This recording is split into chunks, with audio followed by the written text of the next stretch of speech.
محمد سيد الكونين والثقلين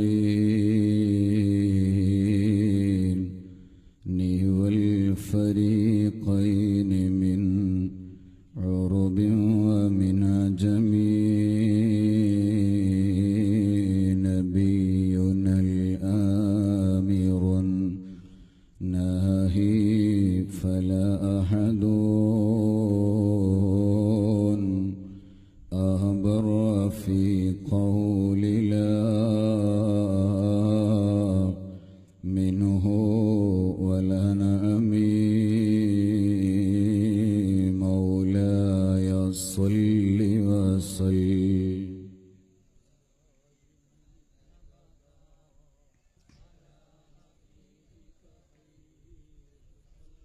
كلهم ولو كان في الدنيا بقاء لساكنين لكان رسول الله فيها مخلدا وما أحد ينجو من الموت سالما وسهم المنايا قد أصاب محمدا مولاي صل وسلم دائما أبدا على حبيبك خير الخلق كلهم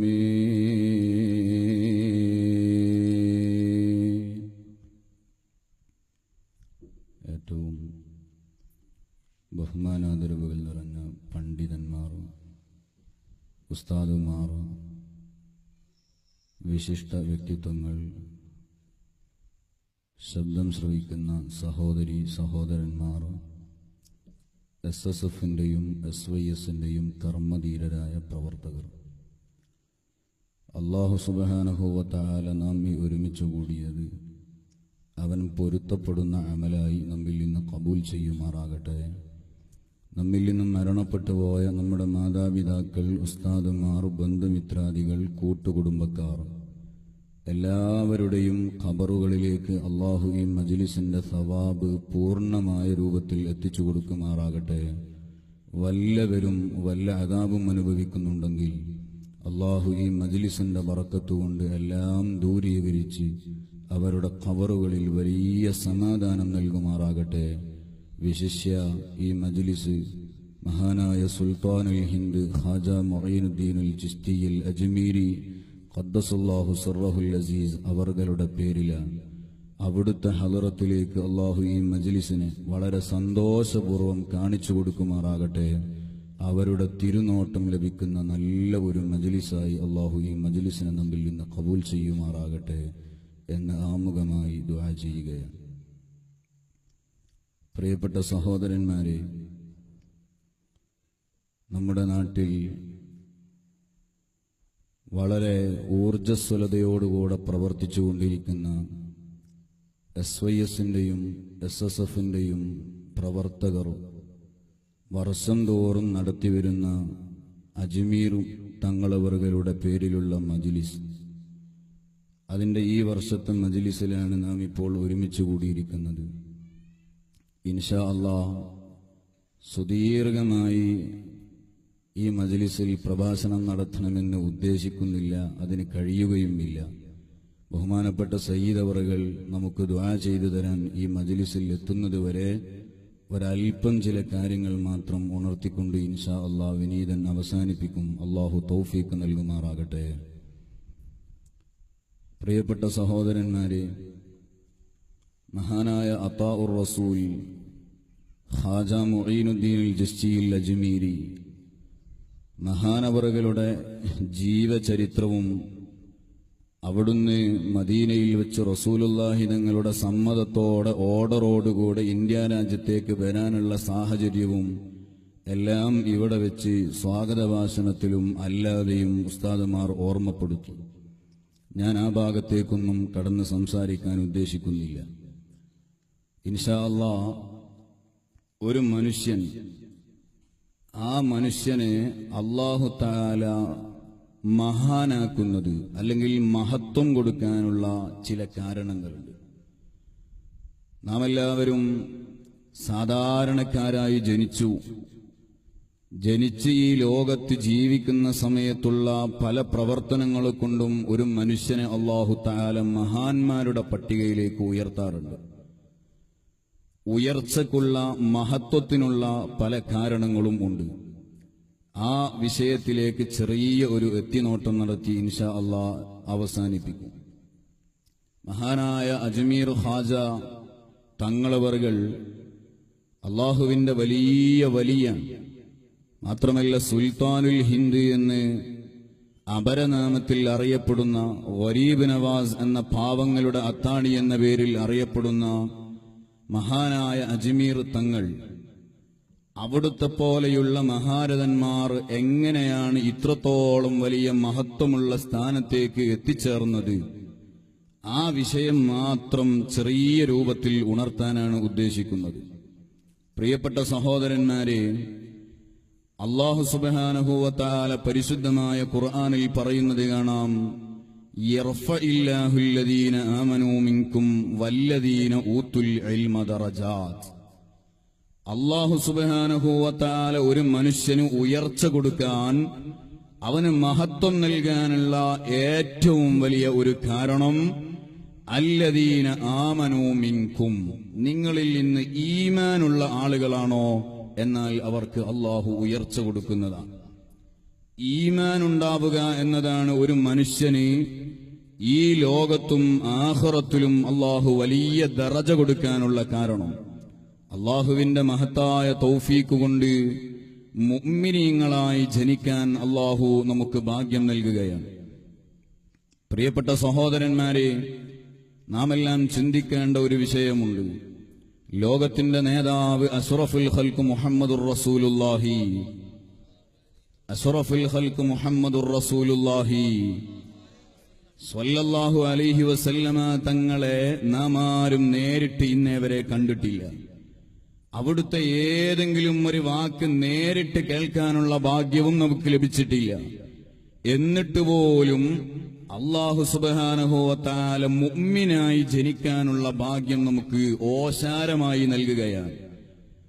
റസൂലുള്ളാഹി സ്വല്ലല്ലാഹു അലൈഹി വസല്ലമ തങ്ങളെ നേരിട്ട് കണ്ട ധാരാളം ആളുകൾ, റസൂലുള്ളാഹി തങ്ങളുടെ തിരുവചനങ്ങളെ നേരിട്ട് കേൾക്കാൻ ഭാഗ്യം ലഭിച്ച കുറെ ആളുകൾ, അവർക്കൊന്നും അല്ലാഹു നൽകാത്തതായ വലിയ ഒരു സൗഭാഗ്യം. നിങ്ങളൊന്ന് ആലോചിച്ചു നോക്ക്. അബൂജഹലി എന്ന് പറയുന്ന മനുഷ്യൻ, ആ മനുഷ്യനെ സംബന്ധിച്ചിടത്തോളം അല്ലാഹുവിന്റെ റസൂലിന്റെ ആ പ്രശോഭിതമായ മുഖം നേരിട്ട് കണ്ട വ്യക്തിയാണ്. റസൂലുള്ളാഹി തങ്ങളുടെ ആ തിരുവചനങ്ങളിൽ നിന്ന് ഒഴുകി വരുന്ന മലർമുത്തുകളെ അതേ സ്വന്തം ചെവി കൊണ്ട് നേരിട്ട് കേട്ട ആളാണ് അബൂജഹൽ. പക്ഷേ ആ അബൂജഹലിന് അല്ലാഹു സുബ്ഹാനഹു വ തആല ഈമാൻ എന്ന് പറയുന്ന അനുഗ്രഹം കൊടുത്തിട്ടില്ല. ഹിദായത്ത് എന്ന് പറയുന്ന ആ വലിയ അനുഗ്രഹം അല്ലാഹു സുബ്ഹാനഹു വ തആല അബൂജഹലിന് കൊടുത്തിട്ടില്ല. എന്നാലോ റസൂലുള്ളാഹി തങ്ങളെ കാണാത്ത, റസൂലുള്ളാഹി തങ്ങളെ നേരിട്ട് കേൾക്കാത്ത, അവസാന കാലത്ത് ജീവിക്കുന്ന നമുക്ക് അല്ലാഹു ആ നിഅമത്ത് ചെയ്തു എന്ന് പറയുന്നത് ഒരിക്കലും തന്നെ സ്തുതിച്ചു തീർക്കാൻ കഴിയാത്ത വലിയ ഒരു നിഅമത്താണ്. പരിശുദ്ധമായ ഖുർആൻ തന്നെ പറയുന്നത് കാണാം, وقالوا الحمد لله الذي هدانا لهذا وما كنا لنهتدي لولا أن هدانا الله. പരിശുദ്ധമായ ഖുർആൻ പറയുന്നു, അൽഹംദുലില്ലാഹ്, സർവസ്തുതിയും അല്ലാഹുവിന് മാത്രം അവകാശപ്പെട്ടതാണ്. എന്തേ അങ്ങനെ പറയാനുള്ള കാരണമെന്നറിയുമോ? الذي هدانا لهذا. അല്ലാഹു തആല ഈ വലിയ ഹിദായത്തിന്റെ വെളിച്ചമാകുന്ന, അല്ലെങ്കിൽ അവന്റെ അടുക്കൽ സ്വീകാര്യതയുള്ള ഒരേ ഒരു മതത്തിനെ പുൽകാനും സ്വീകരിക്കാനും വലിയ ഭാഗ്യം തന്നല്ലോ. അതെന്റെ ക്വാളിഫിക്കേഷൻ കൊണ്ടല്ല, എന്റെ യോഗ്യത കൊണ്ടല്ല, എന്റെ തറവാട് കണ്ടിട്ടല്ല, എന്റെ സൗന്ദര്യമോ എന്റെ വാക്കുകളോ എന്റെ പ്രവർത്തനങ്ങളോ ഒന്നും കണ്ടിട്ടല്ലല്ലോ അല്ലാഹു എനിക്ക് ഹിദായത്ത് തന്നത്, മുഅ്മിനാക്കിയത്. അല്ലദീ ഹദാനാ ലിഹദാ വമാ കുന്നാ ലിനഹ്തദിയ ലൗലാ അൻ ഹദാനല്ലാഹ്. അല്ലാഹുവേ, നിന്റെ വലിയ ഫളലെങ്ങാനും ഉണ്ടായിരുന്നില്ലെങ്കിൽ, നിന്റെ ഔദാര്യമോശാരമുണ്ടായിരുന്നില്ലെങ്കിൽ ഒരിക്കലും ഈ ഹിദായത്തിന്റെ വെള്ളി വെളിച്ചം സ്വീകരിക്കാനുള്ള തൗഫീഖ് ലഭിക്കില്ലായിരുന്നല്ലോ. അബൂജഹൽ റസൂലുള്ളാനെ നേരിട്ട് കണ്ടല്ലോ, ഉത്ബത്ത് റസൂലുള്ളാനെ അനുഭവിച്ചവനാണല്ലോ, ശൈബത്ത് റസൂലുള്ളാന്റെ കാലത്ത് ജീവിച്ച് കണ്ടവനാണ്. പക്ഷേ അവർക്കൊന്നും അല്ലാഹുവേ നീ ആ ഹിദായത്തെന്ന് പറയുന്ന വെളിച്ചം കൊടുത്തിട്ടില്ല. അബൂജഹലിന് തറവാടിന്റെ കുറവാണോ, നേതാവ് അല്ലാത്തത് കൊണ്ടാണോ? നല്ല തറവാട്ടിൽ ജനിച്ച ആളാണല്ലോ അബൂജഹല്, വലിയ കാരണവരായി നേതാവായി ജീവിച്ച ആളാണല്ലോ അബൂജഹല്. പക്ഷേ അല്ലാഹു തആല ഒരു മനുഷ്യന് ഹിദായത്ത് കൊടുക്കുന്നത് അവന്റെ തറവാട് നോക്കിയല്ല, അവന്റെ ഒരു യോഗ്യതയും നോക്കിയല്ല. അതിനുള്ള ഏറ്റവും വലിയ ഉദാഹരണമാണല്ലോ മഹാനായ സയ്യിദുനാ ബിലാൽ ഇബ്നു റബാഹ. ബിലാൽ ഇബ്നു റബാഹ റളിയല്ലാഹു അൻഹു അവിടുന്ന് കറുത്ത വർഗക്കാരനാണ്, മാത്രമല്ല അവിടുന്ന് അടിമയാണ്. ഒരാളും വില കൊടുക്കാത്ത മനുഷ്യനാണല്ലോ ബിലാൽ ഇബ്നു റബാഹ. ആരും മൈൻഡ് ചെയ്യാതെ ജീവിച്ചിരുന്ന മനുഷ്യനാണ്. പക്ഷേ അല്ലാഹു തആല ഹിദായത്തിന്റെ വെളിച്ചമങ്ങ് കൊടുത്തപ്പോൾ, റസൂലുള്ളാനെ വിശ്വസിക്കാനുള്ള ഭാഗ്യമങ്ങ് കൊടുത്തപ്പോൾ അല്ലാഹു ബിലാൽ തങ്ങളെ അങ്ങ് ഉയർത്തുന്നു. എത്രത്തോളം എന്ന് പറഞ്ഞാൽ ലോകത്ത് ഒരാൾക്കും ലഭിക്കാത്ത പദവിയില്ലേ മഹാനായ ബിലാൽ ഇബ്നു റബാഹക്ക് ലഭിച്ചു പോയത്. മുഅദ്ദിനു റസൂലില്ലാഹ്, അല്ലാഹുവിന്റെ റസൂലിന് ഏറ്റവും ഇഷ്ടപ്പെട്ട മുഅദ്ദിനായിരുന്നല്ലോ മഹാനായ ബിലാൽ ഇബ്നു റബാഹ. എന്ത് ഇത്രയും വലിയ സ്ഥാനം അല്ലാഹു കൊടുക്കാനുള്ള കാരണമെന്നറിയുമോ? അൽ ഈമാനു ബില്ലാഹ്, അല്ലാഹുവിനെ വിശ്വസിക്കേണ്ടതുപോലെ വിശ്വസിച്ചു, റസൂലുള്ളാഹിനെ സ്നേഹിക്കേണ്ടതുപോലെ സ്നേഹിച്ചു. ഈ രണ്ട് വിഷയവും അന്ന് വന്നപ്പോ മഹാനായ ബിലാൽ ഇബ്നു റബാഹയെ അല്ലാഹു അങ്ങ് ഉയർത്തുന്നു. ഒരു മനുഷ്യനെ അല്ലാഹു ഉയർത്താനുള്ള ഏറ്റവും വലിയ കാരണം അൽ ഈമാനു ബില്ലാഹ്, അല്ലാഹുവിനെ കൊണ്ട് വിശ്വസിക്കേണ്ടതുപോലെ വിശ്വസിക്കുക. ചില ആളുകൾ മുസ്ലിമീങ്ങളുടെ പേര് വെച്ച് നടക്കുന്നു, പക്ഷേ അവർക്ക് അല്ലാഹുവിലുള്ള വിശ്വാസം എങ്ങനെയാണ്? അല്ലാഹു തആലാക്ക് രണ്ട് കൈകളുണ്ട് എന്ന് വിശ്വസിക്കുന്ന ഒരു വിഭാഗം ആളുകളുണ്ട്. പണ്ട് കാലത്ത് അവർ പറഞ്ഞു അല്ലാഹുവിന് രണ്ട് കൈകളുണ്ട്, ഒന്ന് വലതുഭാഗത്തും ഒന്ന് ഇടതുഭാഗത്തുമാണ്. കുറഞ്ഞ കാലം കഴിഞ്ഞു, ഗവേഷണം നടത്തിയപ്പോൾ പിന്നീട് അവർ പ്രസ്താവിച്ചു അല്ലാഹുവിന് രണ്ട് കൈകളുണ്ട്, പക്ഷെ ആ രണ്ട് കൈകളും വലതുഭാഗത്താണ്. വികലാംഗനായ അല്ലാഹുവാണ്. ഇങ്ങനെ അല്ലാഹുവിനെ വിശ്വസിക്കുന്ന ആളുകളുണ്ട്. പക്ഷേ അത് യഥാർത്ഥത്തിലുള്ള വിശ്വാസമല്ല. റസൂലുള്ളാഹി സ്വല്ലല്ലാഹു അലൈഹി വസല്ലമ തങ്ങളെ വിശ്വസിക്കുന്ന ആളുകളുണ്ട്. പക്ഷേ റസൂലുള്ള സാധാരണക്കാരനാണ് എന്ന് വിശ്വസിച്ചാലോ ഒരിക്കലും അവന് ഈമാനില്ല, അവൻ മുഅ്മിനല്ല. പ്രിയപ്പെട്ട സഹോദരന്മാരെ, അല്ലാഹു സുബ്ഹാനഹു വ തആല ഒരു മനുഷ്യനെ ഉയർത്താൻ ഉദ്ദേശിച്ചാൽ ആദ്യമായി അവനിൽ വേണ്ടതായ യോഗ്യത ഈമാൻ എന്ന് പറയുന്ന യോഗ്യതയാണ്. ഈമാൻ എന്ന് പറയുന്നതിനൊരു പ്രത്യേകതയുണ്ട്. മഹാന്മാര് പറയുന്നു, ഹദീസിന്റെ കിതാബുകളിൽ കാണുന്നു, അൽ ഈമാനു യസീദു വയൻഖുസു. മോനെ, അള്ളാഹുവിന്റെ മഹത്തായ തൗഫീഖ് കൊണ്ട് മുഅ്മിനായി ജനിക്കാൻ നമുക്ക് സാധിച്ചിട്ടുണ്ട്. പക്ഷേ മുഅ്മിനായി മരിക്കാൻ കഴിഞ്ഞുകൊള്ളണമെന്നില്ല. അല്ലാഹുവേ, നീ തൗഫീഖ് നൽകണേ റഹ്മാനേ. പ്രിയപ്പെട്ട സഹോദരന്മാരെ, മുഅ്മിനായി ജീവിച്ചു എന്നതുകൊണ്ട് മുഅ്മിനായി മരിക്കാൻ സാധിച്ചു കൊള്ളണമെന്നില്ല. ഈമാനിന്റെ പ്രത്യേകത എന്ന് പറയുന്നത് അൽ ഈമാൻ യസീദു വയൻഖുസു. മോനെ, ഈമാൻ എന്ന് പറയുന്നത് ചില പ്രവർത്തനങ്ങൾ കാരണമായി അതിങ്ങനെ കുറഞ്ഞു പോകുന്നതാണ്. ചില പ്രവർത്തനങ്ങൾ കാരണമായി ഈമാനിന് വലിയ വർധനവ് ലഭിക്കുന്നു. ചില പ്രവർത്തനങ്ങൾ നീ പ്രവർത്തിക്കുമ്പോ നിന്റെ ഈമാൻ അങ്ങ് ഇല്ലാതെയാകുന്നു, കാഫിറായി ചത്തുപോകുന്നു. അല്ലാഹു കാത്തുരക്ഷിക്കുമാറാകട്ടെ. എന്നാലോ ചില നല്ല നല്ല പ്രവർത്തനങ്ങൾ നീ ചെയ്യുമ്പോ നിന്റെ ഈമാനിന് വലിയ തിളക്കം കൂടുന്നു, ഈമാൻ ഇങ്ങനെ വർദ്ധിക്കുന്നു. ആ ഈമാനിന്റെ വർധനവ് കാരണമായിട്ട് അല്ലാഹു നിനക്ക് വിലായത്തിന്റെ പദവി പോലും തരുന്നു. എന്റെ പ്രിയപ്പെട്ട സഹോദരന്മാരെ, ഈമാൻ എന്ന് പറയുന്നത് കൂടുന്ന വസ്തുവാണ്, അതുപോലെ കുറഞ്ഞുകൊണ്ടിരിക്കുന്ന വസ്തുവാണ്. ഈമാൻ കൂടാനുള്ള ഏറ്റവും വലിയ കാരണം എന്താണെന്നറിയുമോ? തഅ്ലീമു മാ അല്ലമല്ലാഹ് വതഹ്ഖീറു മാ ഹഖറല്ലാഹ്.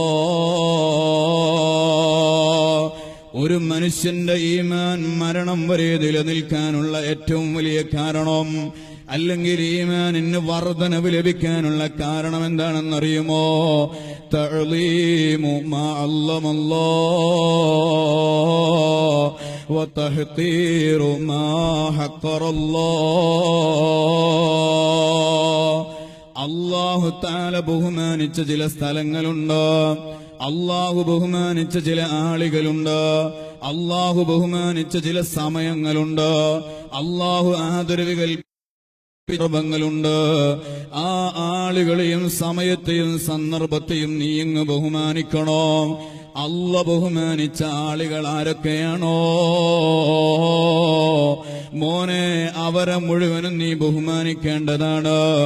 അതുപോലെ വതഹ്ഖീറു മാ ഹഖറല്ലാഹ്. അല്ലാഹു നിന്ദിച്ച ആളുകളുണ്ട്, അല്ലാഹു നിന്ദിച്ച സ്ഥലങ്ങളുണ്ട്. ആ സ്ഥലങ്ങളെ നീയങ്ങ് നിന്ദിക്കേണ്ടതാണ്. അവർക്ക് യാതൊരുവിധ ബഹുമാനവും നൽകാൻ പാടില്ല. പ്രിയപ്പെട്ട സഹോദരന്മാരെ, അല്ലാഹു സുബ്ഹാനഹു വ തആല ബഹുമാനിക്കുന്ന വസ്തുവിനെ ബഹുമാനിച്ചാൽ അത് ഈമാനിന് വലിയ വർധനവ് നൽകുന്നു. അത് കാരണമായി അല്ലാഹു അവന് വലിയ മഹത്വം നൽകുകയാണ്. പ്രിയപ്പെട്ട സഹോദരന്മാരെ, അറിയുമോ, മഹാനായ ബിശ്റുൽ ഹാഫി റളിയല്ലാഹു അൻഹു അവിടുത്തെ പൂർവ്വകാല ചരിത്രമെടുത്ത് പരിശോധിക്കുമ്പോ സുബ്ഹാനല്ലാഹ്, അവിടുന്ന് വലിയ മഹാനാണല്ലോ, സൂഫിയാണല്ലോ. പക്ഷേ അവിടുത്തെ പൂർവ്വകാല ചരിത്രം പരിശോധിക്കുമ്പോ ബിശ്റുൽ ഹാഫി ആ നാട്ടിലെ ഏറ്റവും വലിയ റൗഡിയാണ്, ഏറ്റവും വലിയ തമ്മാടിയാണ്. ആ നാട്ടിലെ ഏറ്റവും വലിയ കള്ളുകുടിയനായി ജീവിച്ച മനുഷ്യനാണല്ലോ ബിശ്റുൽ ഹാഫി. പക്ഷേ ആ ബിശ്റുൽ ഹാഫി ഒരു ദിവസം കള്ളുകുടിച്ച് മസ്തായി രാത്രി സമയത്ത് വീട്ടിലേക്ക് നടന്നു വരുമ്പോ അതെ, താൻ നടന്നു വരുന്ന വഴിയിലതാ ഒരു കടലാസിന്റെ കഷ്ണം കാണുന്നു.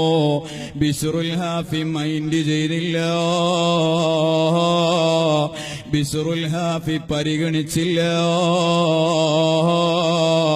ഒരൽപ്പ ദൂരം അങ്ങ് നടന്നപ്പോ ബിസ്റുൽ ഹാഫി ചിന്തിക്കുന്നു, ഞാൻ നേരത്തെ വഴിയിലൂടെ നടന്നു വരുമ്പോ ഒരു കടലാസിന്റെ കഷ്ണം കണ്ടിട്ടുണ്ടല്ലോ, അതിലെന്താണെന്ന് ഞാൻ നോക്കിയിട്ടില്ലല്ലോ, അതൊന്ന് പരിശോധിച്ച് വരാം.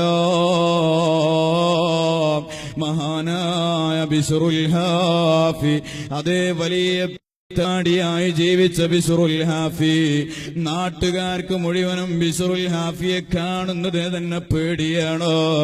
അത്രത്തോളം ആളുകൾക്ക് ദുൽമ ചെയ്യുന്ന ആളായിരുന്നു ബിസ്റുൽ ഹാഫി. പക്ഷേ അന്നതാ ആ കടലാസിന്റെ കഷ്ണം പരിശോധിക്കാൻ വേണ്ടി കള്ളു കുടിച്ച് മസ്തായ ബിസ്റുൽ ഹാഫി തിരിച്ചു നടക്കുകയാണ്. തിരിച്ചു നടന്ന് ആ കടലാസിന്റെ കഷ്ണം അങ്ങ് എടുക്കുന്നു. സുബ്ഹാനല്ലാഹ്, ആ കടലാസിലേക്ക് നോക്കുമ്പോ ആ കടലാസിൽ എഴുതി വെച്ചിട്ടുണ്ട്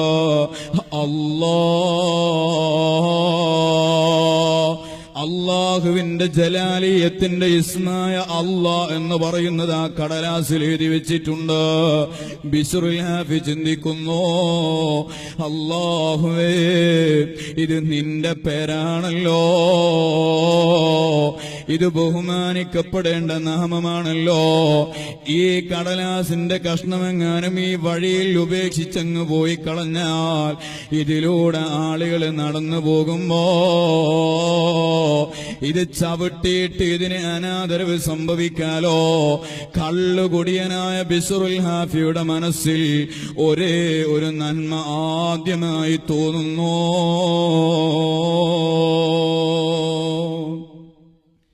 ആ ബിസ്റുൽ ഹാഫിയതാ ആ കടലാസിന്റെ കഷ്ണം എടുക്കുന്നു. അതേ ആ വഴിയുടെ വക്കിലുള്ള വലിയൊരു മതിലുണ്ട്, ഉയർന്ന ഒരു സ്ഥലമുണ്ട്.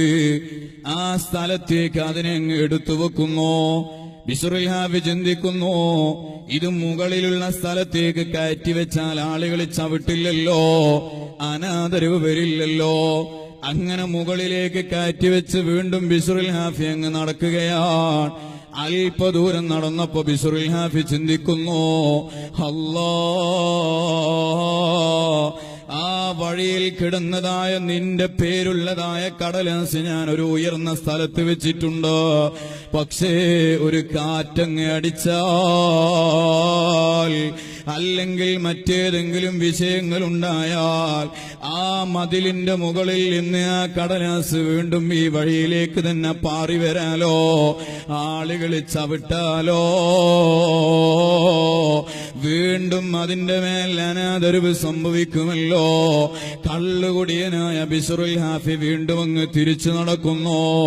അവിടെ എത്തിയിട്ട് ആ കടലാസിന്റെ കഷ്ണമെടുക്കുന്നു. അത് പവിത്രമായി നല്ല രൂപത്തിൽ മടക്കി കയ്യിൽ പിടിച്ചുകൊണ്ട് വീട്ടിലേക്ക് പോകുന്നു. വീട്ടിലെത്തിയിട്ട് നല്ല പവിത്രമായ ഒരു സ്ഥലത്ത് അതിനെ അങ്ങ് സൂക്ഷിക്കുന്നു. എന്തിനാ ബിസ്റുൽ ഹാഫി ഇതെല്ലാം ചെയ്തതെന്നറിയുമോ? ഇത് നാഥനായ അള്ളാഹുവിന്റെ നാമമാണ്. ആ നാമമെന്ന് പറയുന്നത് ബഹുമാനിക്കപ്പെടേണ്ട നാമമാണ്. ആ നിലക്കേതാ ആ പേരുള്ള കടലാസ് കഷ്ണം ഒരു സെൽഫിൽ കൊണ്ടുപോയങ്ങ് സൂക്ഷിക്കുകയാണ്. അന്നത്തെ ദിവസം ആ ബിസ്റുൽ ഹാഫി കിടക്കാൻ അങ്ങ് നോക്കുമ്പോ ഒരു അശരീരി കേൾക്കുകയാണ്. അതേ ഉത്ഭവസ്ഥാനം അറിയാത്ത എന്തോ ഒരു വലിയ ശബ്ദം അങ്ങ് കേൾക്കുകയാണ്. എന്താണ് ആ ശബ്ദമെന്നറിയുമോ? യാ ബിസ്റോ ലഖദ് അല്ലം തസ്മീ, ബിസ്റേ, നിങ്ങൾ എന്റെ പേരിനെ ബഹുമാനിച്ചിട്ടുണ്ടോ? അതുകൊണ്ട് ഫഖദ് അക്റംതുക, നിങ്ങളെ നാം ഇതാ ബഹുമാനിക്കുകയാണ് കേട്ടോ. ആ ഒരു അശരീരി അങ്ങ് കേൾക്കുന്നു. സുബ്ഹാനല്ലാഹ്. സഹോദരന്മാരെ, പിറ്റേ ദിവസം മുതൽ അതാ ബിശ്റുൽ ഹാഫിയുടെ ജീവിതത്തിന് പരിവർത്തനം വരുന്നു. ബിശ്റുൽ ഹാഫിക്ക് കള്ളിനോട് താല്പര്യം വരുന്നില്ല. ചീത്ത പ്രവർത്തനങ്ങളോട് മനസ്സിൽ എന്തോ ഒരു വിരസത അനുഭവപ്പെടുകയാണ്. ബിശ്റുൽ ഹാഫി പിന്നെ കള്ള് കുടിക്കുന്നില്ല, ആളുകളെ മർദ്ദിക്കുന്നില്ല, ഒരു ചീത്ത സ്വഭാവവും ബിശ്റുൽ ഹാഫിയുടെ ജീവിതത്തിൽ വരുന്നില്ല. അവസാനം ബിശ്റുൽ ഹാഫി ഇൽമ പഠിക്കാൻ വേണ്ടി അങ്ങ് പോകുന്നു. ചുരുക്കി പറയട്ടെ സഹോദരന്മാരെ, ആ ബിശ്റുൽ ഹാഫി വലിയ മഹാനാകുന്നു. അള്ളാഹു അതാ വിലായത്തിന്റെ പദവി അങ്ങ് കൊടുക്കുകയാണ്. അള്ളാഹുവിന്റെ മഹാന്മാരായ ഔലിയാക്കന്മാരുടെ കൂട്ടത്തിൽ അങ്ങ് പെടുത്തുകയാണ്. എത്രത്തോളം എന്ന് പറഞ്ഞാൽ ബിശ്റുൽ ഹാഫി എന്ന് പറയുന്ന മഹാനവറുകൾ ഒരു കാലത്ത് കാണുമ്പോ തന്നെ നാട്ടുകാർക്ക് പേടി തോന്നിയിരുന്ന ബിശ്റുൽ ഹാഫി ഉണ്ടല്ലോ, ആ ബിശ്റുൽ ഹാഫി ഒന്ന് എന്റെ വീട്ടിൽ കയറിയാൽ എന്റെ വീടിന് ബറക്കത്ത് ലഭിക്കുമല്ലോ. ആളുകൾ ആ രൂപത്തിൽ ചിന്തിക്കുന്ന രൂപത്തിലേക്ക് കാര്യങ്ങളങ്ങ് മറഞ്ഞു പോകുന്നു. ബിശ്റുൽ ഹാഫി തങ്ങൾക്ക് കൈപ്പക്ക എന്ന് പറയുന്നത് വലിയ ഇഷ്ടമുള്ള വിഷയമാണ്. കൈപ്പക്ക എന്ന് പറയുന്നത് വലിയ ഇഷ്ടമാണ്. നാട്ടുകാര് മുഴുവനും കർഷകരാണ്.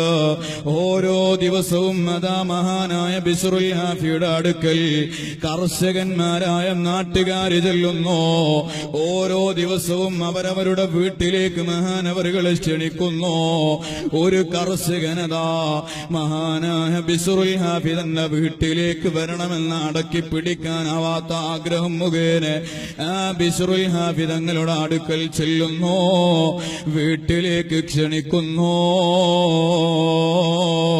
ബിശ്റുൽ ഹാഫി തങ്ങളെ വരാമെന്ന് ഏൽക്കുന്നു. സുബ്ഹാനല്ലാഹ്, കർഷകൻ ചിന്തിക്കുകയാണ്, മഹാനായ ബിശ്റുൽ ഹാഫിക്ക് കൈപ്പക്ക വളരെ ഇഷ്ടമാണല്ലോ. ആ കൈപ്പക്ക ശേഖരിക്കാൻ വേണ്ടി തന്റെ സ്വന്തം തോട്ടത്തിലേക്ക് ആ കർഷകൻ ചെല്ലുന്നു. ആ തോട്ടത്തിലെത്തിയപ്പോ പറിക്കാൻ പാകമായ കൈപ്പക്ക വളരെ കുറവാണ്, മൂപ്പെത്തിയതായത് വളരെ കുറവാണ്. തന്റെ സുഹൃത്തിന്റെ തോട്ടത്തിലേക്ക് നോക്കുമ്പോ അവിടെ ധാരാളം കൈപ്പക്കകൾ പാകമായി നിൽക്കുന്നുണ്ട്.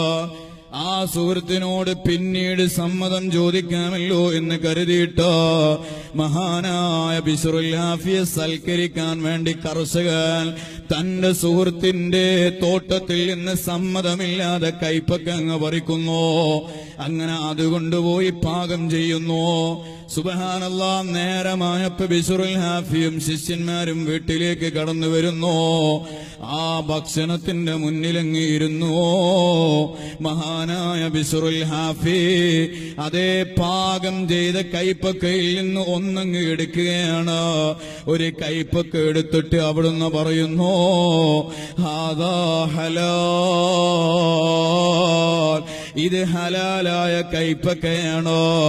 മറ്റൊന്ന് എടുത്തു ഉയർത്തിയിട്ട് ശിഷ്യന്മാരോട് പറയുന്നു, ഹാദാ ഹറാം, ഇത് അനുവാദമില്ലാത്ത കൈപ്പക്കയാണ് കേട്ടോ, ഇത് ഹറാമാണ്. ശിഷ്യന്മാര് വല്ലാത്ത അത്ഭുതത്തോടുകൂടെ കർഷകനോട് ചെന്ന് ചോദിക്കുകയാണ്.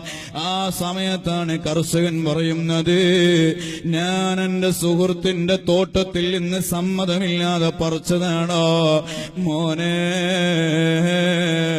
ഒരു കാലത്ത് ഏറ്റവും വലിയ റൗഡിയായി തെമ്മാടിയായി ജീവിച്ചിരുന്ന ബിശ്റുൽ ഹാഫി ഉണ്ടല്ലോ, അള്ളാഹുവെ ബഹുമാനിച്ച അള്ളാഹുവിന്റെ പേരിനെ അങ്ങ് ബഹുമാനിച്ചപ്പോ അള്ളാഹു വലിയ ആരിഫീങ്ങളുടെ സ്ഥാനം അങ്ങ് കൊടുക്കുന്നു.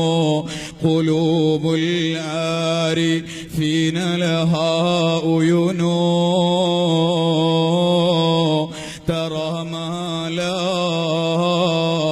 യറാഹുൽ നാളിറൂന ചൊല്ലി മൗലായ.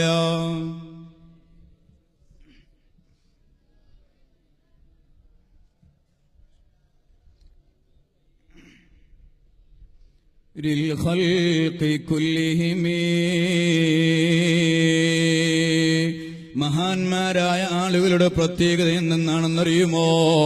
ഖുലൂബുൽ ആരിഫീന ലഹാ ഉയൂനു തറാ മാ ലാ യറാഹുൻ നാളിറുന. സാധാരണക്കാരായ ആളുകൾ കാണാത്തത് അവരെ കാണുന്നു, സാധാരണക്കാർക്ക് കേൾക്കാൻ കഴിയാത്തത് അവര് കേൾക്കുകയാണ്. ആ വലിയ സ്ഥാനത്തേക്ക് മഹാനായ ബിശ്റുൽ ഹാഫി അങ്ങ് ഉയർന്നു പോകുന്നു. പാകമായ കൈപ്പൊക്കെ എടുത്തു വെച്ചിട്ട് അവിടുന്ന് പറയുന്നു, ഹാദാ ഹറാം ഹാദാ ഹലാൽ. വലിയ പദവി അല്ലാഹു സുബ്ഹാനഹു വ തആല അങ്ങ് കൊടുക്കുകയാണ്. അല്ലാഹു ബഹുമാനിച്ചതിനെ ബഹുമാനിച്ചാൽ മോനെ അത് ഈമാനിന്റെ വർധനവിന് കാരണമാണ് കേട്ടോ. ഈമാൻ വർദ്ധിക്കാനുള്ള ഏറ്റവും വലിയ നിദാനമാകുന്നു.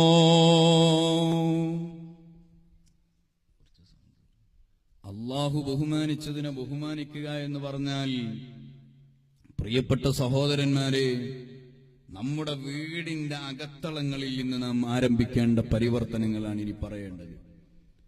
അല്ലാഹു ബഹുമാനിച്ച വസ്തുക്കളെ ബഹുമാനിക്കണം. അല്ലാതെ എന്തു ചെയ്താലും അത് അല്ലാഹു സ്വീകരിക്കുകയില്ല.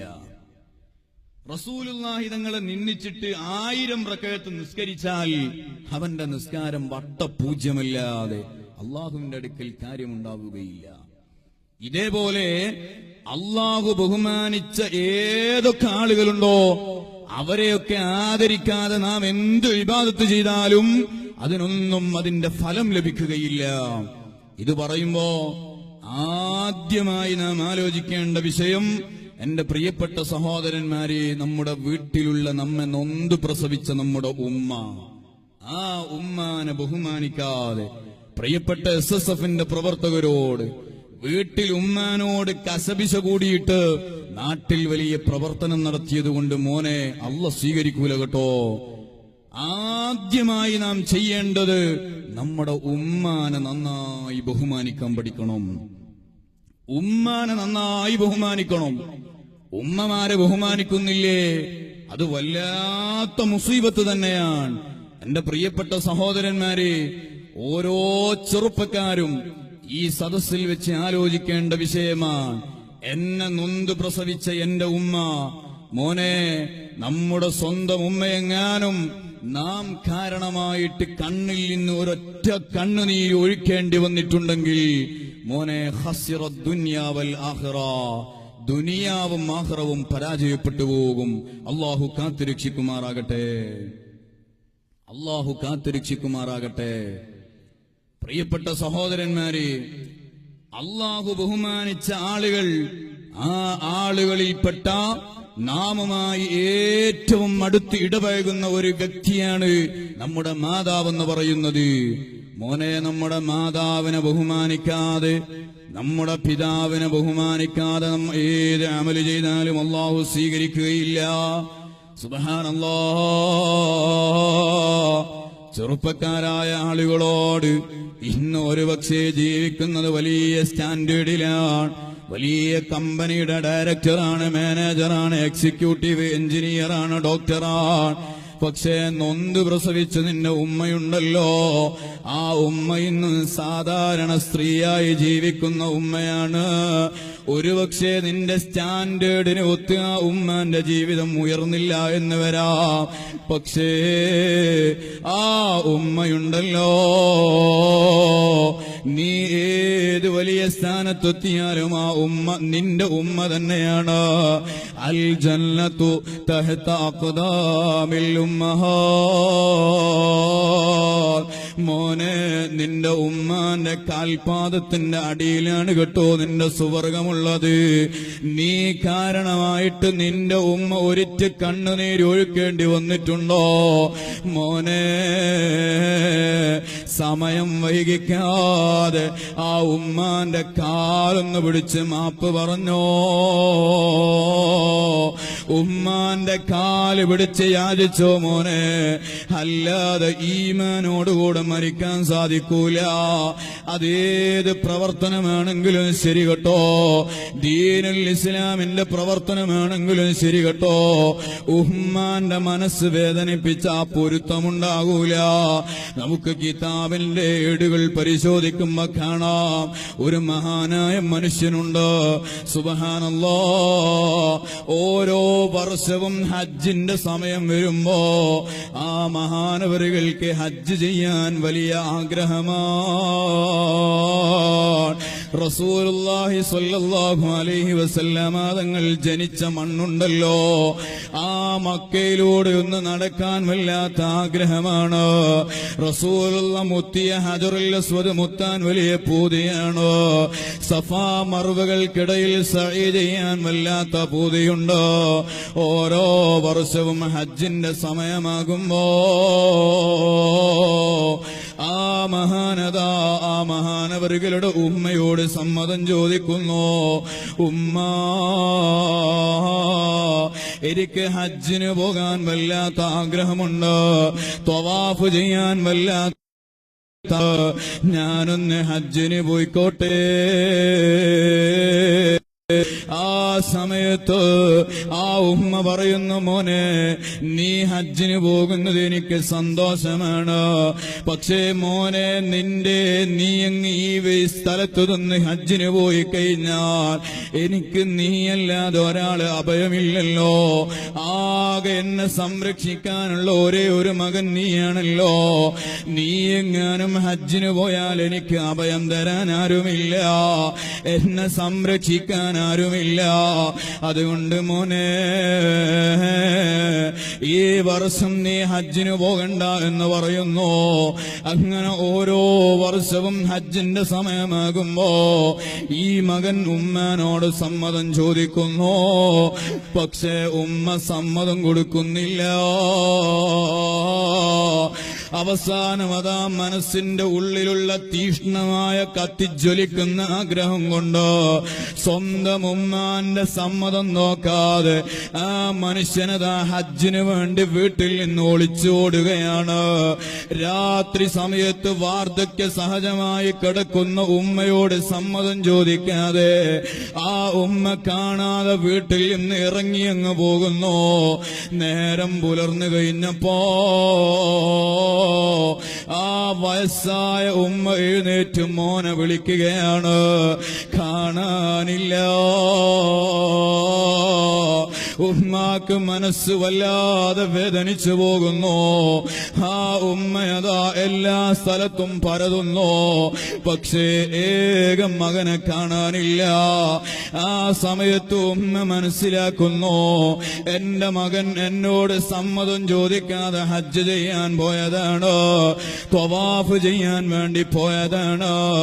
ആ സമയത്ത് ആ നൊന്തുപെറ്റ ഉമ്മയതാ ഹൃദയം പൊട്ടിയിട്ട് അല്ലാഹുവിനോടൊരു ദുആ നടത്തുന്നു. അല്ലാഹുമ്മ ഖദ് അഹറഖ ഇബ്നി ബിനാരിൽ ഫിർഖ, അല്ലാഹുമ്മ സല്ലിത് അലൈഹി ഖബാ. അല്ലാഹുവേ, ഞാൻ വല്ലാതെ യാതനയും വേദനയും അനുഭവിച്ച് പ്രസവിച്ച എന്റെ ഒരേ ഒരു മകനുണ്ട് അല്ലാ. അവനെ ഞാൻ അവന്റെ ചെറുപ്പകാലത്ത് എന്റെ എല്ലാം മാറ്റിവെച്ച് സംരക്ഷിച്ചവനാണ് അല്ലാ.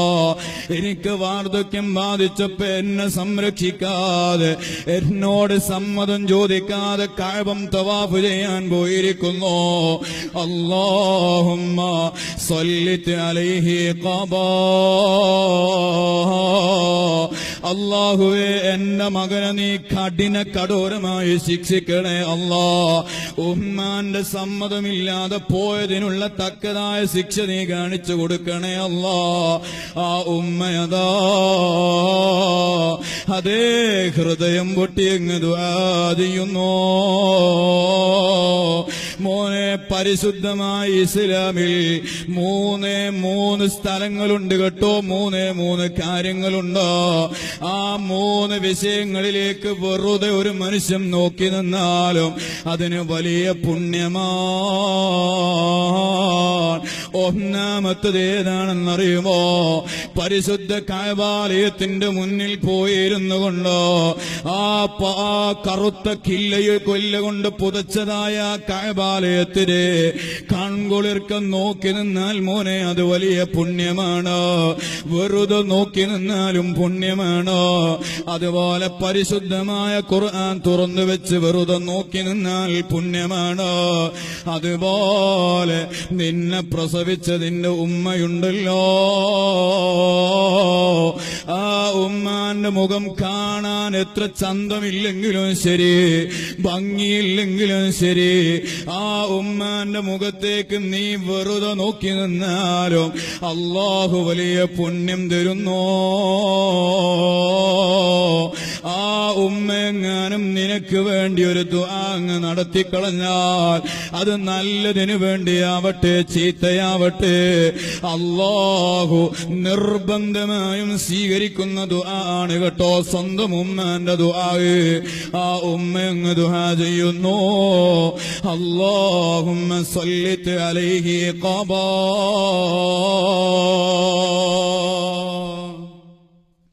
അല്ലാഹുവേ, എന്റെ മകന് നീ നല്ല ശിക്ഷ കൊടുക്കണേ അല്ലാ. സുബ്ഹാനല്ലാഹ്. ആ കുട്ടിയതാ മഹാനതാ നടന്നുകൊണ്ട് പോവുകയാണ് കഅബാലയത്തെ ലക്ഷ്യമാക്കി. ഒരു ദിവസം പകല് മുഴുവനും അങ്ങ് നടക്കുന്നു. രാത്രി സമയമായപ്പോ വല്ലാതെ ക്ഷീണിച്ചിട്ടുണ്ട്, വല്ലാതെ അവശനായിട്ടുണ്ട്. ഒരു വിശ്രമ കേന്ദ്രം അന്വേഷിച്ചുകൊണ്ട് നടക്കുകയാണ്. അപരിചിതമായ ഒരു നാടാണ്.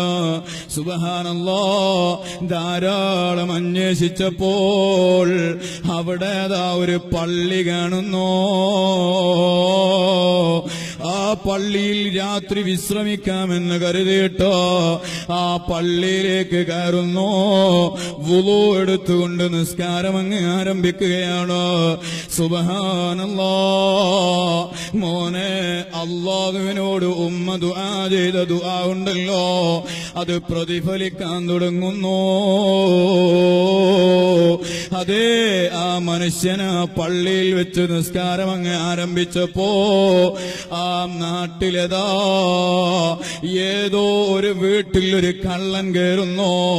സുബ്ഹാനല്ലാഹ്. കള്ളൻ കയറിയപ്പോ വീട്ടുകാർ എഴുന്നേൽക്കുന്നു. കള്ളന്റെ പിന്നാലെ ഓടുകയാണ്. നാട്ടുകാര് മുഴുവൻ ഓടുകയാണ്. കള്ളൻ ഓടിയിട്ട് ആ പള്ളിയുടെ ഭാഗത്തേക്ക് അങ്ങ് കയറുന്നു. സുബ്ഹാനല്ലാഹ്. നാട്ടുകാര് ഒന്നാകെ ആ പള്ളിയിലേക്ക് അർദ്ധരാത്രി സമയത്തങ്ങ് കയറിയപ്പോ ഒരു അപരിചിതനായ മനുഷ്യനതാ അവിടെ നിസ്കരിക്കുന്നു. നാട്ടുകാര് പറയുന്നു, അല്ലയോ മനുഷ്യ, നീ ഞങ്ങളെ പറ്റിക്കാൻ വേണ്ടി നിസ്കരിക്കുന്നത് പോലെ അഭിനയിക്കുകയാണല്ലേ? കക്കാൻ വേണ്ടി കയറിയിട്ടത് നിസ്കരിക്കും പോലെ അഭിനയിക്കുകയാണോ? ആ മനുഷ്യനെ അങ്ങ് പിടിക്കുന്നു. അതേ, രാജാവിന്റെ കൊട്ടാരത്തിലേക്ക് അങ്ങ് കൊണ്ടുപോകുന്നു.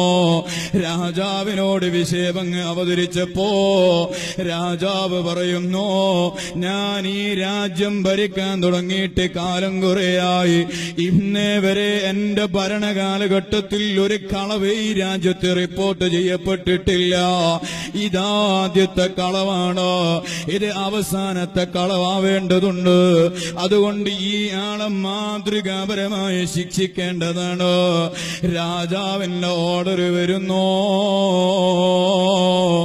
രാജാവ് പറയുന്നു, ഈ മനുഷ്യന്റെ 2 കൈകളും വെട്ടിയെടുക്കണോ, അതുപോലെ 2 കാലുകളും വെട്ടിമാറ്റണോ, അതുപോലെ ഇവന്റെ 2 കണ്ണുകളും ചൂയിന്ന് എടുക്കേണ്ടതാണ്.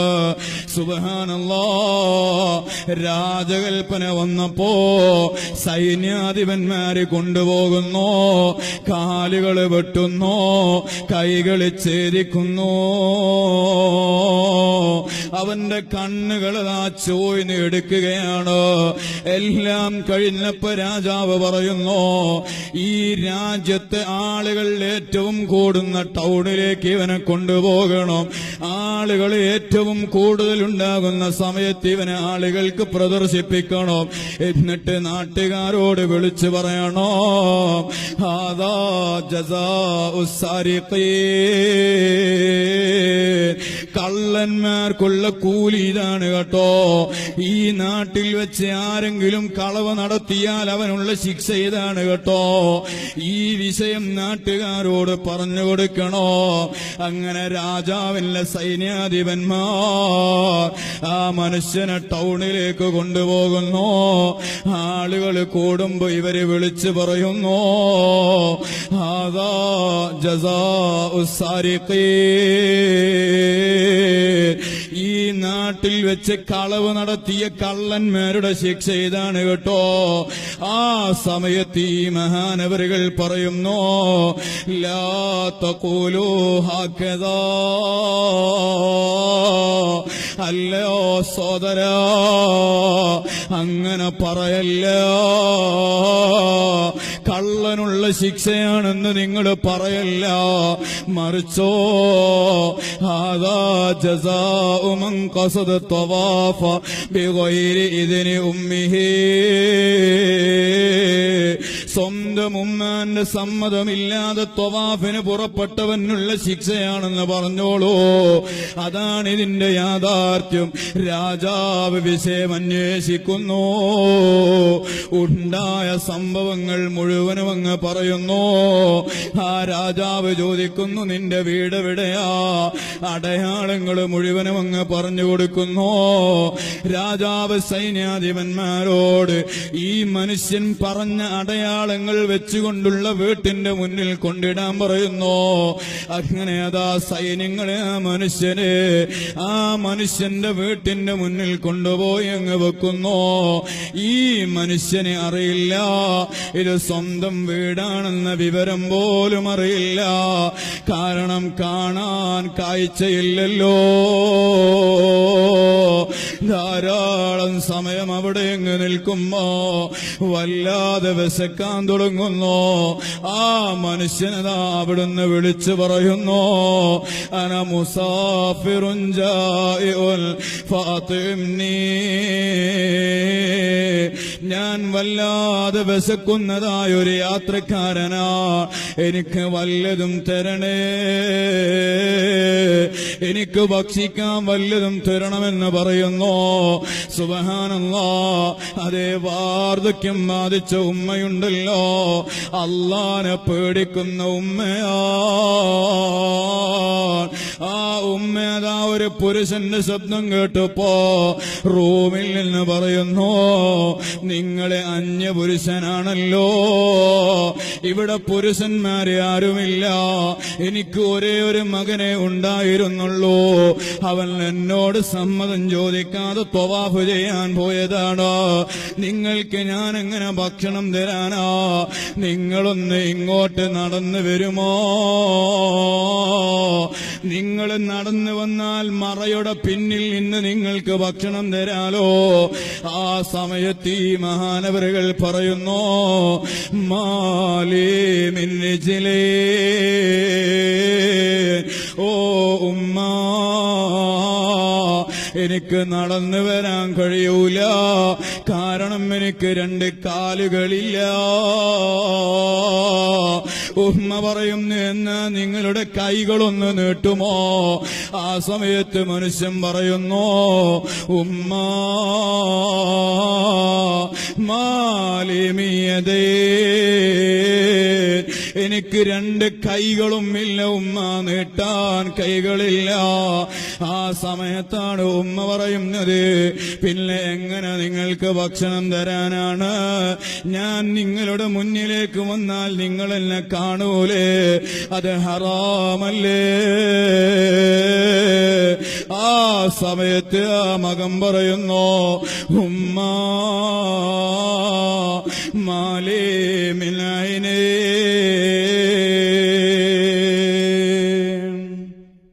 എനിക്ക് 2 കണ്ണുകളും ഇല്ല ഉമ്മ. സുബ്ഹാനല്ലാഹ്. ആ ഉമ്മയതാ നടന്നു വന്നു നോക്കുമ്പോ മുന്നിലിരിക്കുന്നതാരാണ്? സ്വന്തം മകനാണ്. സ്വന്തം മകനാണ് മുന്നിൽ നിൽക്കുന്നത്. ഇതങ്ങ് കണ്ടപ്പോ ആ ഉമ്മ അള്ളാഹുവിനോട് ദുആ ചെയ്യുന്നു, അള്ളാഹുവേ, ഈ രൂപത്തിൽ എന്നെയും എന്റെ മകനെയും ഈ ദുനിയാവിൽ ബാക്കിയാക്കല്ലേ അല്ലാ. ഞങ്ങളെ ഈ സെക്കൻഡിൽ തന്നെ നീ മരിപ്പിച്ചു തരണേ അല്ലാ. 2 ആളും ആ സമയത്ത് അങ്ങ് മരിച്ചു പോകുന്നു. പ്രിയപ്പെട്ട സഹോദരന്മാരെ, ആ മഹാൻ അതേ ഉമ്മാന്റെ സമ്മതമില്ലാതെ പോയത് ഏതെങ്കിലും രാജ്യത്ത് തീവ്രവാദം നടത്താനല്ല, ഏതെങ്കിലും ആളുകളെ മർദ്ദിക്കാനല്ല, പോയത് തവാഫിനാണ്. അതേ റസൂലുള്ളാഹി തങ്ങൾ വലയം വെച്ച കഅബാലയത്തിന്റെ തുരിമുറ്റത്തുകൂടെ ഒരു തവാഫ് ചെയ്യാൻ, അതുപോലെ റസൂലുള്ളാഹി തങ്ങളുടെ ആ തിരുചുണ്ടുകൾ സ്പർശിച്ച ഹജറുൽ അസ്വദ് ഒന്ന് മുത്താൻ, അതുപോലെ സഫാ മർവകൾക്കിടയിലൊന്ന് സഈ ചെയ്യാൻ നല്ല ഉദ്ദേശം വെച്ച് പോയതാണ്. പക്ഷേ ഉമ്മാന്റെ സമ്മതമില്ല. മോനെ, നിന്റെ ഉമ്മാന്റെ സമ്മതമില്ലേ? ഉമ്മാന്റെ പൊരുത്തമില്ലേ? അതേ, ഉമ്മാന്റെ പൊരുത്തം കൂടാതെ നീ ഒരു പ്രവർത്തനത്തിനും ഇറങ്ങണ്ട, ഒരു വിഷയത്തിനും ഇറങ്ങണ്ട. അല്ല ബഹുമാനിച്ച നിന്റെ ഉമ്മയുണ്ടല്ലോ, ആ ഉമ്മാനെ നന്നായി ബഹുമാനിക്കണം കേട്ടോ. ആ ഉമ്മ എന്തെങ്കിലും ഒന്ന് ചെയ്യാൻ വേണ്ടി നിന്നോട് പറയുമ്പോ ആ ഉമ്മാനോട് കാർക്കശ്യത്തോടെ പെരുമാറണ്ട. എന്റെ സദസ്സിൽ വിവാഹം കഴിച്ച യുവാക്കളുണ്ടാകും. മോനെ, ഇന്നലെ നിന്റെ ജീവിതത്തിലേക്ക് കയറി വന്നൊരു പെണ്ണുണ്ടല്ലോ, ആ പെണ്ണിന്റെ തലയണ മന്ത്രം കേട്ടുകൊണ്ട് സ്വന്തം ഉമ്മാനോട് കാർക്കശ്യത്തോടെ വർത്തമാനം പറയുന്നവരുണ്ട്, സ്വന്തം ഉമ്മാനോട് ദേഷ്യം പിടിക്കുന്നവരുണ്ട്. മോനെ, നീയും നിന്റെ ഭാര്യയും തമ്മിലുള്ള ബന്ധമുണ്ടല്ലോ, അത് ഒരു വാക്കുകൊണ്ട് ഉണ്ടായ ബന്ധമാണ്, ഒരു വാക്കുകൊണ്ട് തന്നെ ഇല്ലാതെയാവുന്ന ബന്ധവുമാണ്.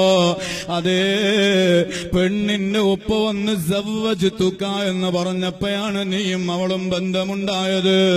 അതുപോലെ നീ എങ്ങാനും നിന്റെ ഭാര്യയുടെ മുഖത്തു നോക്കി തല്ല കൊത്തുക്കേ തമാശക്ക് പോലും നീ ആ വാക്ക് പറഞ്ഞ മോനെ, നീയും ആ പെണ്ണുമായുള്ള ബന്ധം എന്നേക്കും അങ്ങ് അവസാനിക്കുന്നതാണ്. എന്നാൽ നിന്നെ പ്രസവിച്ച നിന്റെ ഉമ്മയുണ്ടല്ലോ, ആ ഉമ്മാനോടുള്ള ബന്ധം നിനക്ക് മുറിച്ചു കളയാൻ പറ്റുമോ? ആ ഉമ്മാനെ ഒഴിവാക്കി നിനക്ക് സ്വർഗത്തിലെത്താൻ കഴിയുമോ? റസൂലുള്ളാഹി സ്വല്ലല്ലാഹു അലൈഹി വസല്ലമ തങ്ങൾ അവിടുത്തോട് മഹദിയായ ആയിഷ ബീവി ചോദിക്കുന്നു, അല്ലയോ നബിയേ, ഒരു പെണ്ണിന്റെ ജീവിതത്തിൽ അവൾ ഏറ്റവും ബഹുമാനിക്കേണ്ടത് ആരെയാണ്? അവിടുന്ന് റസൂലുള്ള പറയുന്നു, സൗജുഹു സൗജുഹാ, അവളുടെ ഭർത്താവിനെയാണ്. ഒരു പെണ്ണ് അവളുടെ ജീവിതത്തിൽ ഏറ്റവും ബഹുമാനിക്കേണ്ടത് അവളുടെ ഭർത്താവിനെയാണ്. സ്വന്തം മാതാപിതാക്കളെക്കാളും ബഹുമാനിക്കേണ്ടത് പെണ്ണ് ഭർത്താവിനെയാണ്. ആ സമയത്ത് മഹദിയായ ആയിഷ ബീവി രണ്ടാമതൊരു ചോദ്യം ചോദിക്കുന്നു, എന്നാൽ നബിയേ, അയ്യുന്നാസി അഹഖു അലർരിജാലി, പുരുഷന്മാരുടെ മേൽ ഏറ്റവും ബാധ്യതയുള്ള ആളുകൾ ആരാണെന്ന് ചോദിക്കുമ്പോ അവിടുന്ന് പറയുന്നു, ഉമ്മുഹു, അവന്റെ ഉമ്മയാ. മോനെ, അതേ നിന്റെ ഭാര്യക്ക് ഇന്ന് നല്ല ചുറുചുറുക്കുണ്ടാകാം, കാണാൻ നല്ല സൗന്ദര്യമുണ്ടാകാം. എന്നാൽ നിന്റെ ഉമ്മാന്റെ സൗന്ദര്യം നഷ്ടപ്പെടാൻ തുടങ്ങിയത് എപ്പോഴാണെന്നറിയുമോ? നിന്നെ 10 മാസം ചുമക്കാൻ തുടങ്ങിയപ്പോഴാടാ നിന്റെ ഉമ്മാന്റെ ആരോഗ്യം നശിക്കാൻ തുടങ്ങിയത്. ആ ഉമ്മാന്റെ ശരീരത്തിൽ അല്ലെങ്കിൽ തോലിന് ചുളിവ് വരാൻ തുടങ്ങിയത് നിന്നെ പ്രസവിച്ചത് മുതലാ. ഉമ്മാനെ കാണാൻ ചന്തമില്ല, സുഹൃത്തുക്കൾ വരുമ്പോ ഉമ്മയാണെന്ന് പറയാൻ കഴിയുന്നില്ല. എന്ത് ന്യായമുണ്ടെങ്കിലും മോനെ ആ ഉമ്മാനെ മാറ്റി നിർത്തിയാൽ ഈമാൻ കെട്ടി മരിക്കോല കേട്ടോ. ചിരിച്ചുകൊണ്ട് ഈ ലോകത്ത് നിന്ന് വിട പറയാൻ കഴിയൂല. സാന്ദർഭികമായി ഞാൻ എന്റെ സദസ്സിനോട് ഓർമ്മപ്പെടുത്തുന്നു, ഏതെങ്കിലും ഒരു നിമിഷത്തിൽ, ജീവിതത്തിന്റെ ഏതെങ്കിലും ഒരു ദുർബല നിമിഷത്തിൽ സ്വന്തം മാതാവിന്റെ കണ്ണിൽ നിന്ന് കണ്ണുനീര് വരുന്ന ഏതെങ്കിലും ഒരു വാചകം നിന്റെ വാക്കുകൊണ്ട് പറഞ്ഞിട്ടുണ്ടോ? നീ ആലിമായതുകൊണ്ട് കാര്യമില്ല, നീ മുസ്ലിയാരായതുകൊണ്ട് കാര്യമില്ല, നീ മുത്തല്ലിമായതുകൊണ്ട് കാര്യമില്ല, ഹാജിയാരോ നേതാവോ കാരണവരോ ആയതുകൊണ്ട് കാര്യമില്ല. ആ ഉമ്മാന്റെ സമ്മതമില്ലാതെ മോനെ നിനക്ക് സ്വർഗമന്യമാ. അല്ലാഹുവേ, മാതാപിതാക്കളുടെ പൊരുത്തം കിട്ടുന്ന നല്ല മക്കളിൽ നീ ഞങ്ങളെ ഉൾപ്പെടുത്തണേ റഹ്മാനേ. മോനെ, ഏതെങ്കിലും മാതാവോ പിതാവോ മരണപ്പെട്ടു ഇന്ന് ഖബറാങ്കണത്തിലാണെങ്കിൽ അതേ സമയം വൈകിക്ക ആ ഉമ്മാന്റെ ഖബറിന്റെ അടുത്ത് പോയി നിന്നുകൊണ്ട് അവിടുന്ന് ഉമ്മാക്ക് വേണ്ടി ഹൃദയം പൊട്ടി ദുആ ചെയ്തോ. അല്ലാഹുമ്മ ഗഫിർ ലി ഉമ്മീ. പടച്ചവരെ, അറിവില്ലായ്മ കൊണ്ട് ഞാൻ എന്റെ ഉമ്മാനെ മനസ്സുകൊണ്ട് വല്ലാതെ വേദനിപ്പിച്ചു പോയി, ക്ഷമിക്കണേ അല്ലാ.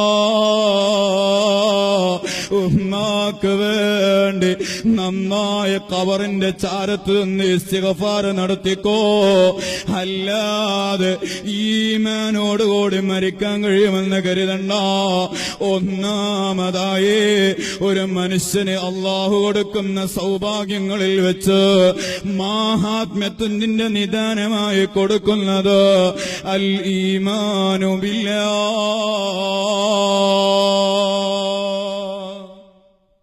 അള്ളാഹുവിനെ കൊണ്ടുള്ള വിശ്വാസം, ഈമാൻ.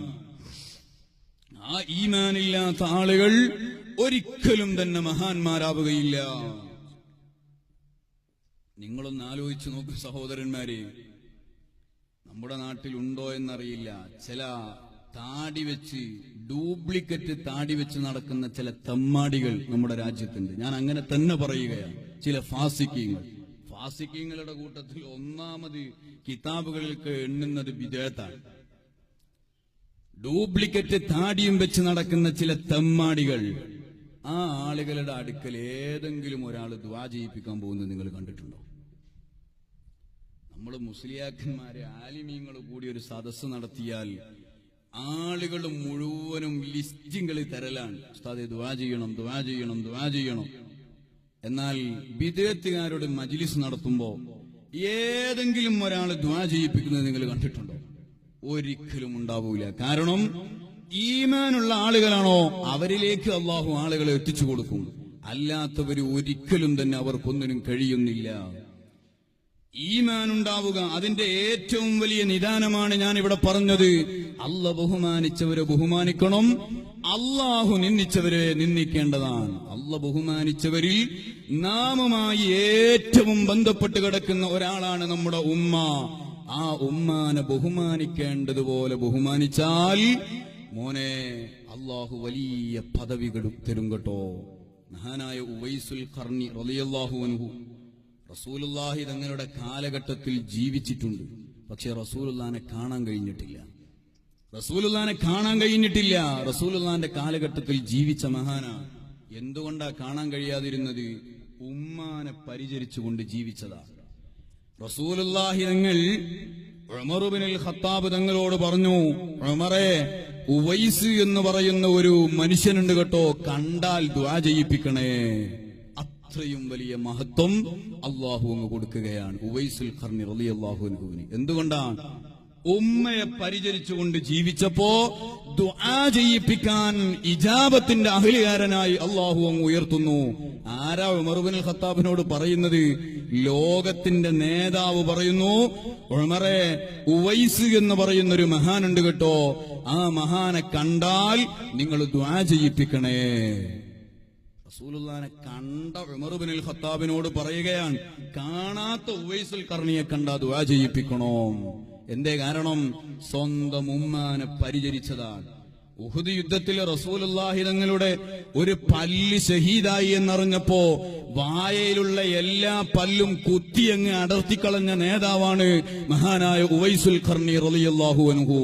അത്രത്തോളം റസൂലുള്ളാഹിനോട് മഹബത്തുണ്ടായിരുന്നു. പക്ഷേ ഉമ്മാനെ പരിചരിക്കാൻ വേണ്ടി നിന്ന കാരണത്താൽ റസൂലുള്ളാഹിനെ നേരിട്ട് കാണാൻ സാധിച്ചിട്ടില്ല. പക്ഷേ അള്ളാഹു വലിയ മഹത്വം നൽകി ആദരിച്ചു. റസൂലുള്ളാഹി നിങ്ങൾ പറഞ്ഞല്ലോ, വയസ്സായ മാതാപിതാക്കളുടെ ഒരു മനുഷ്യന് ഉണ്ടായിട്ട് അവന് സ്വർഗത്തിൽ കയറാൻ സാധിച്ചിട്ടില്ലേ, അവൻ അള്ളാഹുവിന്റെ ലഅനത്തുണ്ടാകട്ടെ.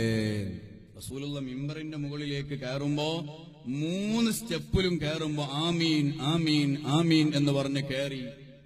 സഹാബത്ത് ചോദിച്ചപ്പോ റസൂലുള്ള പറഞ്ഞതാണ്, വാർദ്ധക്യ സഹജമായി കിടക്കുന്ന മാതാപിതാക്കളുണ്ട്, എന്നിട്ടും അവന് സ്വർഗം കിട്ടിയിട്ടില്ലേ, എന്നാൽ അവൻ അള്ളാന്റെ ലഅനത്തുണ്ടാകട്ടെ. റസൂലുള്ള ദുആ ചെയ്തു. വാർദ്ധക്യ സഹജമായ രോഗങ്ങൾ അല്ലെങ്കിൽ വാർദ്ധക്യം ബാധിച്ച ഉമ്മയും ഉപ്പയും വീട്ടിലുണ്ടോ? അത് ഏറ്റവും വലിയ അനുഗ്രഹമാണ്. അവർക്കുള്ള ഹിദ്മത്ത് ചെയ്തുകൊണ്ട് ജീവിക്കുക. സുബ്ഹാനല്ലാഹ്, കഴിഞ്ഞ ആഴ്ച കാസർഗോഡ് ഒരു പരിപാടിക്ക് പോയി രാത്രി കിടക്കാൻ വേണ്ടി ഒരു വീട്ടിലേക്ക് ചെന്നപ്പോ അവിടെ ആ സഹോദരന്റെ ഉമ്മ രോഗം ബാധിച്ച് കിടക്കുകയാണ്. പോയി നോക്കുമ്പോ ആ ഉമ്മാനെ കിടത്തിയ റൂമിൽ മാത്രം നല്ല AC ഫിറ്റ് ചെയ്തിട്ട് ഒക്കെ റെഡിയാക്കി വെച്ചിട്ടുണ്ട്. അപ്പൊ ഞാൻ ചോദിച്ചു, എന്തേ ഇങ്ങനെ? ഉസ്താദെ, ഇത് എനിക്ക് കിട്ടിയ ഏറ്റവും വലിയ പിടിവള്ളിയാണ്, സ്വർഗം കിട്ടാനുള്ള ഏറ്റവും വലിയ പിടിവള്ളിയാണ്. നാം ചൂട് എടുത്ത് കിടന്നാലും വേണ്ടിയില്ല, ഉമ്മ നല്ല സുഖസുന്ദരമായി കിടക്കട്ടെ. സാധാരണ ആളുകൾ ചെയ്യുന്ന പണി എന്താണ്? ആ യുവാവും അല്ലെങ്കിൽ അവന്റെ പെണ്ണും അവന്റെ ഭാര്യയും അവനും നല്ല റൂമിൽ AC വെച്ച് കിടക്കും. ഉമ്മാനെ ഏതെങ്കിലും അടുക്കളയുടെ ഭാഗത്ത് കൊണ്ടുപോയി അങ്ങ് കിടത്തും. ഇതാ സാധാരണ മനുഷ്യന്മാര് ചെയ്യുന്നത്. ആ സഹോദരൻ ഉമ്മാക്ക് എല്ലാ സൗകര്യങ്ങളും ചെയ്തു കൊടുത്തു. അള്ളാഹു സ്വീകരിക്കുമാറാകട്ടെ. പ്രിയപ്പെട്ട സഹോദരന്മാരെ, നമ്മുടെ ഈമാൻ നിലനിന്ന് കിട്ടാനുള്ള ഏറ്റവും വലിയ വിഷയമാണ് അള്ളാഹു ബഹുമാനിച്ചതിനെ ബഹുമാനിക്കുക. അതുപോലെ അള്ളാഹു തആല ബഹുമാനിച്ച ചില സ്ഥലങ്ങളുണ്ട്, ആ സ്ഥലങ്ങളെയും നാം ബഹുമാനിക്കേണ്ടതാണ്. സുബ്ഹാനല്ലാഹ്, അള്ളാഹു ബഹുമാനിച്ച സ്ഥലമാണ് ഇൽമിന്റെ മജ്ലിസ് എന്ന് പറയുന്നത്. ഈ മജ്ലിസ് അള്ളാഹു ബഹുമാനിച്ച സ്ഥലമാണ്. ഈ മജ്ലിസിനെ നന്നായി ബഹുമാനിക്കണം. അതുപോലെ പള്ളി എന്ന് പറയുന്നത് അള്ളാഹു ബഹുമാനിച്ച സ്ഥലമാണ്. മോനെ, നിന്റെ വീട്ടിൽ നിന്ന് നീ സംസാരിക്കുന്നത് പോലെ പള്ളിയിൽ നിന്ന് സംസാരിക്കാൻ പാടില്ല. പള്ളിയിൽ വരുന്ന ഏത് സമയവും പള്ളിയിൽ വരുന്ന മനുഷ്യനാണ്. പക്ഷേ പള്ളിയിൽ വെച്ചുകൊണ്ട് വല്ലാതെ ഉയർന്ന നിലക്ക് ദുനിയാവിന്റെ സംസാരങ്ങൾ സംസാരിക്കുന്നു. അത് ഉപകാരത്തിനേക്കാളും വലിയ ഉപദ്രവമാണ് ചെയ്യുന്നത്. അതുപോലെ എന്റെ സഹോദരന്മാരോട്, സുഹൃത്തുക്കളോട് സാന്ദർഭികമായി ഓർമ്മപ്പെടുത്തട്ടെ, ഇന്ന് ധാരാളം ചെറുപ്പക്കാർ അവരെ കാണുമ്പോ പറയുന്നു, ഉസ്താദേ, ഞാൻ നാളെ ഉംറക്ക് പോവുകയാണ്, അല്ലെങ്കിൽ ഞാനും ഉപ്പയും ഇന്ന് ഹജ്ജിന് പോകുന്നുണ്ട്, ഈ വർഷം ഹജ്ജിന് പോകുന്നു. എന്തിനാണ് ഇന്ന് ചെറുപ്പക്കാര് ഉംറക്ക് പോകുന്നതെന്നറിയുമോ? 10,000 രൂപ ചെലവഴിച്ചുകൊണ്ട് അതേ റസൂലുള്ളാഹി തങ്ങൾ ജനിച്ചതായ മക്കയുടെ മണൽ മുറ്റത്തവൻ കാലുകുത്തുമ്പോ ഇത് റസൂലുള്ള ജനിച്ച മണ്ണാണ് എന്നതല്ല അവന്റെ മനസ്സിൽ വരുന്നത്.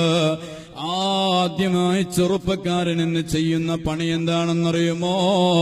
കഅബാലയത്തിന്റെ മുറ്റത്ത് പോയി നിൽക്കുന്നു, മൊബൈലെടുത്തൊരു സെൽഫി എടുക്കുകയാണ്. സുബ്ഹാനല്ലാഹ്, മൊബൈൽ എടുത്തുകൊണ്ട് കഅബാലയത്തിന്റെ കില്ലയും പിടിച്ചൊരു സെൽഫി എടുക്കുന്നു. 10,000 രൂപ ചെലവഴിച്ച് അവൻ ചെയ്യുന്ന ആദ്യ ഇബാദത്താണ് അതേ ഒരു സെൽഫി എന്ന് പറയുന്ന ഇബാദത്ത്. എന്തിനാ ഇങ്ങനെ ചെയ്യുന്നതെന്നറിയുമോ? അതെ, ഫേസ്ബുക്കിലൂടെയും വാട്സപ്പിലൂടെയും അത് പ്രചരിപ്പിക്കാനാണ്. സുബ്ഹാനല്ലാഹ്, പണ്ട് കാലത്ത് ഹജറുൽ അസ്വദ് മുത്താൻ വേണ്ടി ആരോഗ്യമില്ലാത്ത ആളുകൾ പോലും വല്ലാതെ കിണഞ്ഞ് ശ്രമിച്ച് തുരുതുരാ ചുംബനം കൊടുക്കുന്ന ഹജറുൽ അസ്വദ് ഉണ്ടല്ലോ. ഇന്ന് നല്ല ആരോഗ്യ ദൃഢഗാത്രനായ ചെറുപ്പക്കാരൻ ആ ഹജറുൽ അസ്വദിന്റെ അടുത്ത് ചെന്നിട്ട് ആദ്യം ചെയ്യുന്നത് ചുംബിക്കുകയാണോ? അല്ല അല്ല, അവൻ ആദ്യമായി ചെയ്യുന്നത് ഫോട്ടോ എടുക്കുകയാണ്, സെൽഫി എടുക്കുകയാണ്. മോനെ, ഇത് വലിയ അനാദരവാണ് കേട്ടോ.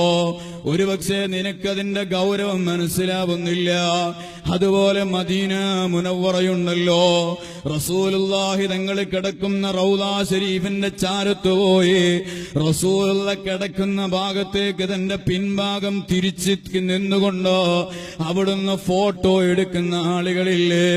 റസൂലുള്ളാഹിയിലേക്ക് തന്റെ പിൻഭാഗം തിരിച്ചു വെച്ച് ഫോട്ടോ എടുക്കുന്ന ആളുകളുണ്ട്. മോനെ, ഇതും വലിയ അനാദരവാണ് കേട്ടോ. റസൂലുള്ളാഹി സ്വല്ലല്ലാഹു അലൈഹി വസല്ലമ തങ്ങളുടെ കാലഘട്ടത്തിൽ അവിടുത്തെ മുന്നിലേക്ക് സ്വഹാബാ കിറാമ് വന്നത് എത്ര വലിയ ആദരവോടെയാണെന്നറിയുമോ? അതേ, വളരെ ഭവ്യതയോടെ താഴ്മയോടെ നിലത്തേക്ക് നോക്കിക്കൊണ്ടല്ലേ സ്വഹാബത്ത് റസൂലുള്ളാന്റെ മുന്നിൽ നിന്നത്. റസൂലുള്ളാന്റെ ആ പ്രശോഭിതമായ വട്ടമുഖത്തേക്ക് നേരിട്ട് നോക്കി സംസാരിക്കുന്ന സ്വഹാബത്ത് വളരെ കുറവാണ്. മഹാനായ അബൂബക്കർ സിദ്ദീഖ് തങ്ങളെപ്പോലെ, ഉമർ ഇബ്നുൽ ഖത്താബ് തങ്ങളെപ്പോലെയുള്ള അല്പം ചില സ്വഹാബത്ത് മാത്രമേ റസൂലുള്ളാഹി തങ്ങളുടെ മുഖത്തേക്ക് നേരിട്ട് നോക്കി സംസാരിക്കാറുള്ളൂ. അല്ലാത്ത സ്വഹാബത്ത് മുഴുവനും വലിയ പേടിയോടെ, വലിയ താഴ്മയോടെ, ബേജാറോടുകൂടെ അവിടുന്ന് ആദരവോടെ നിൽക്കുകയാണ്. എന്നാൽ ഇന്നത്തെ ചെറുപ്പക്കാരോ സ്വന്തം വീട്ടിന്റെ മുന്നിൽ നിന്ന് പിൻഭാഗം തിരിച്ചു വെച്ച് ഫോട്ടോ എടുക്കുന്നത് പോലെ റൗദാ ഷരീഫിലേക്ക് തിരിഞ്ഞു നിന്നുകൊണ്ട് ഫോട്ടോ എടുക്കുന്നു. മോനെ, ഒരുപക്ഷെ നിന്റെ ഈമാൻ പോലും തെറിച്ചു പോകാൻ കാരണമാകുന്ന അനാദരവാണ്. ഇസ്ലാമിൽ അദബെന്ന് പറയുന്നതിന് വലിയ പ്രസക്തിയുണ്ട്. ഇസ്ലാമിൽ അദബെന്ന് പറയുന്നതിന് വലിയ പ്രസക്തിയുണ്ട്. മഹാന്മാര് പറയുന്നു, മുറാഅത്തുൽ ആദാബി ഔലാ മിൻ ഇംതിസാലിൽ അവാമിരി.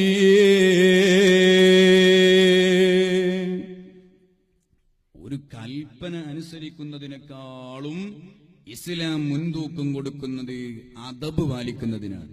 ഒരു ഉദാഹരണം ഞാൻ പറഞ്ഞു തരാം. ഒരു പള്ളിയിൽ അല്ലെങ്കിൽ ഇമാമും മഅ്മൂമുമായി ജമാഅത്തായി നിസ്കരിച്ചാൽ ഫുഖഹാക്കൾ പറയുന്നു, ഇമാമ് സലാം വീട്ടിക്കഴിഞ്ഞാൽ വലതുഭാഗം മഅ്മൂമിലേക്കും ഇടതുഭാഗം ഖിബിലയിലേക്കും തിരിച്ചുകൊണ്ട് തിരിഞ്ഞിരിക്കേണ്ടതാണ്. ഇവിടൊക്കെ ശാഫി മദ്ഹബന്നല്ലേ? വലതുഭാഗം മഅ്മൂമിങ്ങളിലേക്കും ഇടതുഭാഗം ഖിബിലയിലേക്കും തിരിച്ചുകൊണ്ട് ഇമാമ് തിരിഞ്ഞിരിക്കണം. എല്ലാ അഹ്ലുസുന്നയുടെ പള്ളികളിലും സലാം വീട്ടിക്കഴിഞ്ഞാൽ ഇമാമ് വലതുഭാഗം മഅ്മൂമിലേക്കും ഇടതുഭാഗം ഖിബിലയിലേക്കും ആക്കാറുണ്ട്.